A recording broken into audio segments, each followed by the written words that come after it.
And as a patriotic American myself, today we'll be learning about how the Constitution took no basic form of any model of Native American society. As an extremely independent and ultimately the best nation on the planet, the Founding Fathers wrote the Constitution with the original idea in mind.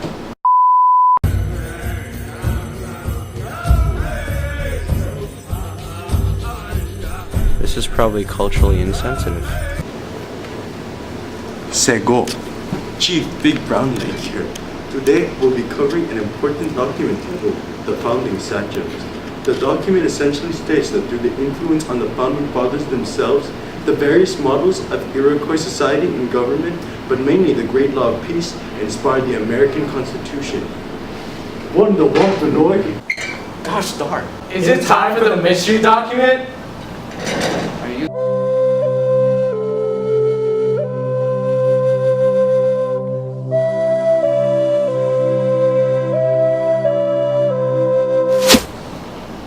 Whoa! Send mail when come. Kickers rolling home. Let's see here. Okay. So vivid were these examples of democratic self-government that some historians and activists have argued that the Great Law of Peace directly inspired the American Constitution. Taken literally, this assertion seems implausible, with its grant of authority to the federal government to supersede state law, its dependence on rule by the majority rather than consensus, and its denial of suffrage to women. The Constitution as originally enacted was not at all like the Great Law, but in a larger sense, the claim is correct. The framers of the Constitution, like most colonists in what would become the United States, were pervaded by Indian images of liberty. For 2 centuries after Plymouth Rock, the border between natives and newcomers was porous, almost non-existent, in a way difficult to imagine now. It is likely that the first British villages in North America, thousands of miles from the House of Lords, would have lost some of the brutally graded social hierarchy that characterized European life. But it is also clear that they were infused by the democratic informal brashness of American Indian culture. That spirit alarmed and discomforted many Europeans, aristocrat and peasant alike. Others found it a deeply attractive vision of human possibility. And here's Chief Yellowsnow to voice this claim further.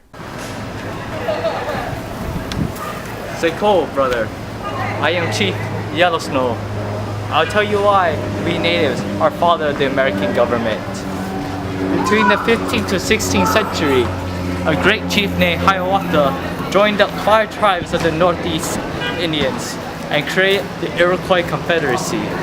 This confederacy was made up of these 5 tribes known as the Cayuga, the Oneida, the Onondaga, the Mohawk, and the Seneca.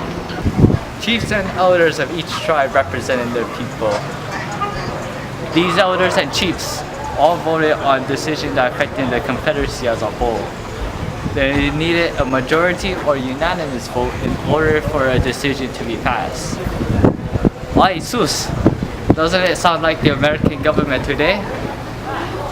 Well, actually written here is a response from Jack Cove, a professor of history and American studies at Stanford. It is, what's wrong with the Iroquois influence hypothesis?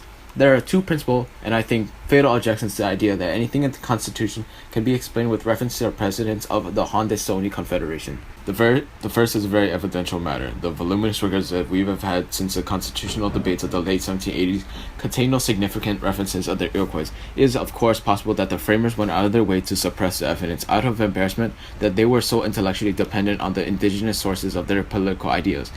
But these kinds of arguments from silence or conspiratory suppressions are difficult for historians to credit.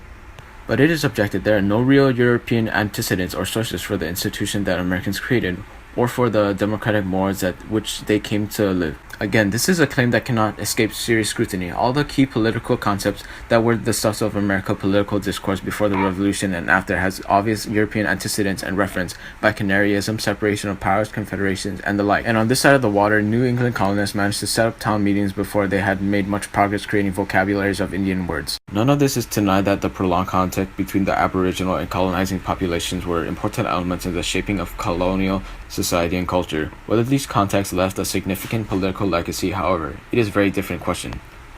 Now here's John Johnson to solidify this argument. Why, hello there. I am John Johnson.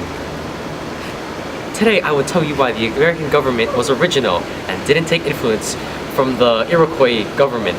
Before European arrival, different tribes had different types of government and societies.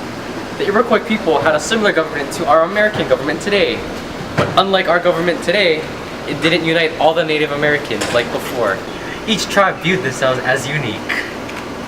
And that's why Native Americans influenced the American Constitution. Or not. We went to Brad County in public or something.